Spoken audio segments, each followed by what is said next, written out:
హల్లెలూయా. యేసుక్రీస్తునామమున అందరికీ హృదయపూర్వక వందనములు. ప్రత్యేకమైన సమయంలో ప్రత్యేకమైన రోజు యొక్క వాక్యాన్ని పట్టుకుని మీ ముందుకు వచ్చినాను. దేవుడు ఈరోజు మనకు ఇచ్చినటువంటి వాగ్దానము ద్వితీయోపదేశకాండము 3వ అధ్యాయము 22వ వచనము. మీ దేవుడైన యెహోవా మీ పక్షమున యుద్ధం చేయవాడు గనుక వారికి భయపడవద్దు. హల్లెలూయా. ఈ వాక్యం ద్వారా మనకు విజయం కలుగునుగాక. దేవుడు మన పక్షంలో యుద్ధం చేస్తున్నాడండి. మీ దేవుడైన యెహోవా మీ పక్షంలో యుద్ధం చేయవాడు. దేవుడు ఎల్లవేళలా నీ పక్షంలో యుద్ధము చేస్తూనే ఉంటాడు. లోకములో ఉన్న సమస్తాన్ని జయించే సామర్థ్యాన్ని తన ప్రియకుమారుడు ద్వారా మనకిచ్చున్నాడు. నజరైన యేసుక్రీస్తుకు సమస్త మీద అధికారం ఉంది. సమస్తాన్ని జయించి ఉన్నాడు. మనం ఎప్పుడైతే ఆయన విశ్వసించున్నామో ఆ విశ్వాసం ద్వారా ప్రతి దాని మీద అధికారాన్ని, ప్రతి దాని మీద జయించే శక్తిని, సామర్థ్యాన్ని మనం పొందుకున్నాము. యేసుక్రీస్తుకు ఎలాగైతే తండ్రి తోడై ఉన్నాడో అట్టి రీతిగానే నీకు కూడా తండ్రి తోడై ఉన్నాడు. ప్రతి విషయమందు నువ్వు ఎప్పుడైతే విశ్వసించి ముందుకు వెళ్తావో, నువ్వు విశ్వసించి ఏదైనా పరీక్షలో కానీ ఉద్యోగానికి వెళ్తావో, నీ పక్షంలో నీ దేవుడు నీకు తోడై ఉండి ప్రతి దాంట్లో నీకు విజయాన్ని కలగజేస్తాడు.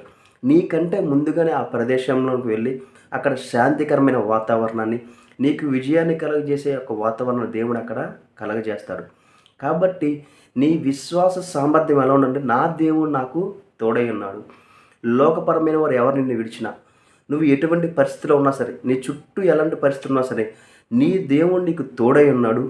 నన్ను దేవుడు ఏ పరిస్థితిలో కూడా చేయి విడవడు. ప్రతిదానిలో నన్ను బయటకు తీసుకొస్తున్న విశ్వాసం నీలో ఉంటే, అది పెద్ద సమస్య అయినా, ఎంత పెద్ద యుద్ధమైనా, ఎంత పెద్ద అనారోగ్యమైనా సరే, దేవుడు నిన్ను దాని నుండి బయటకు తీసుకొస్తాడు. షడ్రక్, మేషక్, అబేద్నెగోలను ఎలాగైతే బయటకు తీసుకొచ్చున్నాడో, యోబు యొక్క జీవితాన్ని, అనారోగ్యంగా ఉన్న యోబు యొక్క జీవితాన్ని, మొత్తం కోల్పోయిన యోబు యొక్క జీవితాన్ని రెండింతలుగా ఎలాగైతే ఆశీర్వదించున్నాడో, అట్టి రీతిగానే నీ జీవితంలో కూడా దేవుడు గొప్ప కార్యాలు చేస్తాడు. నీ విశ్వాసము నిన్ను విజయం వైపు నడిపిస్తుంది. నీ విశ్వాసము నీకు ఆరోగ్యాన్ని కలగజేస్తుంది. నీ విశ్వాసం నీలో ఉన్న బలహీనత తీసేసి బలాన్ని కలగజేస్తుంది. కాబట్టి విశ్వసించి ప్రార్థిద్దాము. ప్రార్థించిన సమస్తాన్ని మనము పొందుకుందాము. ప్రార్థించుకుందామా? మహాప్రేమగల తండ్రి, నీకే వందనా స్తోత్రాలు చెల్లించుకున్నాం తండ్రి. ప్రతి ఒక్కరికి మీరే తోడే నడిపించున్నారు తండ్రి. వారి చుట్టూ ఎలాంటి వాతావరణాలు ఉన్నా సరే తండ్రి, ప్రతి వాతావరణంలో వారికి తండ్రి ఇదిగో తండ్రి సహాయం చేయబడి నువ్వే తండ్రి. నీ ప్రియకుమారునికి ఎక్కడుందంటే వారికి విజయం కలగజేస్తున్నావు తండ్రి. వారికి రక్షణ వలయంగా మీరే ఉన్నారు తండ్రి.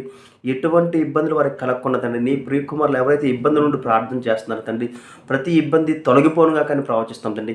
శాంతికరమైన వాతావరణాన్ని ప్రవచిస్తాం తండ్రి.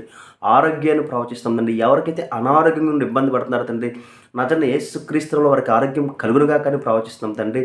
ఇదిగో దేవా, రెండింతల ఆరోగ్యాన్ని ప్రవచిస్తాం తండ్రి. రెండింతల ఆశీర్వాదాన్ని ప్రవచిస్తాం తండ్రి. అప్పు ఐశ్వర్యంగా మారునుగా కానీ ప్రవచిస్తున్నాం తండ్రి.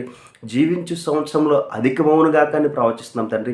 ప్రతి బలహీనతను తొలగించి తండ్రి, వారికి కావాల్సిన బలాన్ని ప్రవచిస్తాం తండ్రి. ఎవరు ఏ విషయాల గురించి అయితే ఏకీభవించి ప్రార్థిస్తున్నారో తండ్రి, ఆ విషయాల్లో వారికి విజయం కలుగునుగా కానీ ప్రవచిస్తున్నాం దేవా. కావాల్సిన ప్రతి ఒక్కరికి కావాల్సిన ప్రతి ఒక్క సహాయాన్ని అందచేయమని నజరేయుడైన యేసుక్రీస్తు నామమున అడిగి వేడుకొంచున్నాం తండ్రి. ఆమేన్. అందరికీ హృదయపూర్వక వందనములు.